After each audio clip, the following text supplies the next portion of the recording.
Et salut les squads, j'espère que vous allez bien. Aujourd'hui, petite vidéo sur la Japan Expo. Alors, je vais pas vous parler de 30 ans cette Japan Expo, je vais vous laisser découvrir plutôt avec les images. Mais vous avez pu remarquer que j'ai visité les 3 gros coins qui m'intéressaient le plus, à savoir le coin animé, animation, le coin manga et le coin figurine. Donc je vous laisse profiter allègrement des images que j'ai pu prendre, parfois un petit peu à l'arrache.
Et le quatrième coin, c'est pas vraiment un coin puisque c'est un petit peu dans toute la Japan, c'est le coin cosplayer. Voilà, l'idée c'est d'y aller en cosplay. Donc qu'est-ce que c'est pour moi qu'un cosplay? C'est on devient le personnage que l'on incarne. C'est-à-dire, personnellement j'étais cosplay en Eren Yeager. Donc pendant ces 4 jours de Japan, parce que j'ai fait 4 jours de Japan et je ne regrette absolument pas, je me suis cosplay en Eren Yeager. Donc je suis devenu Eren Yeager.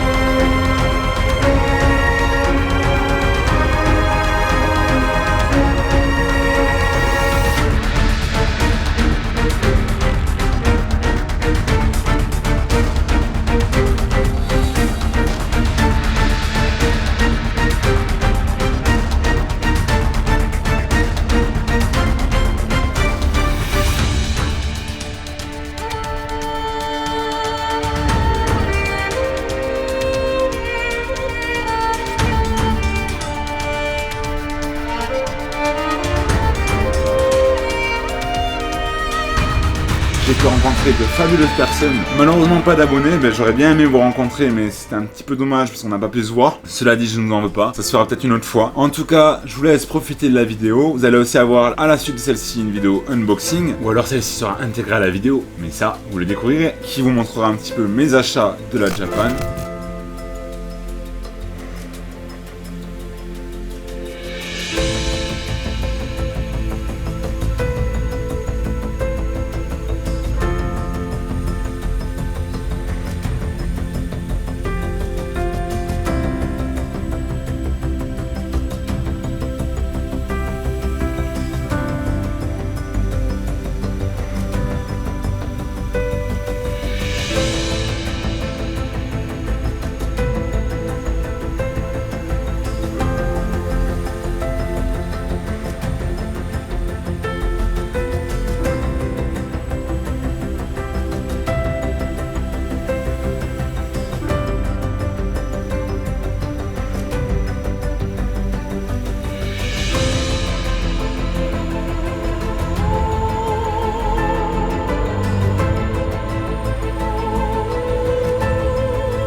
Japan. Voilà, j'ai acheté pas mal de trucs, bon, essentiellement du SNK et du Promise Neverland, mais c'est normal, c'est un petit peu les animés que j'aime vraiment en ce moment, donc voilà. Si je vais dire les points positifs de cette Japan Expo 2019, je dirais l'ambiance, parce que l'ambiance elle est toujours aussi stylée qu'elle n'y paraît. J'ai vraiment passé 4 jours super, parce que sur 3 des 4 jours, j'étais avec des gens que je connaissais, même, je dis sur 3 des 4 jours, mais en fait, c'était les 4 jours. Donc sur les 4 jours que j'étais avec des personnes que j'appréciais, donc du coup, ça a rendu cette Japan assez sympathique. Ce qui est aussi bien à la Japan, c'est qu'on peut découvrir de nouveaux mangas, de nouveaux univers, et j'ai vraiment apprécié ça. Franchement, ça m'a fait super plaisir de découvrir de nouveaux mangas, de nouveaux univers, d'avoir des extraits de mangas gratuits, voir des figurines. Pareil, un conseil, n'achetez pas de figurines en convention, parce que les figurines, vous payez 90 €, vous la trouverez à 60 € en magasin, donc ils en profitent. Donc n'hésitez pas, si jamais vous voulez acheter des figurines, c'est le point négatif que je dirais, n'achetez pas forcément en convention, à moins que vous avez vraiment envie de faire plaisir, et là, vous en fichez. Maintenant, point négatif, je dirais qu'il y avait moins de stands, la Japan était moins grande, on se bouscule, il y avait quand même du monde, mais on se bouscule, on peut pas trop circuler, c'est un peu galère.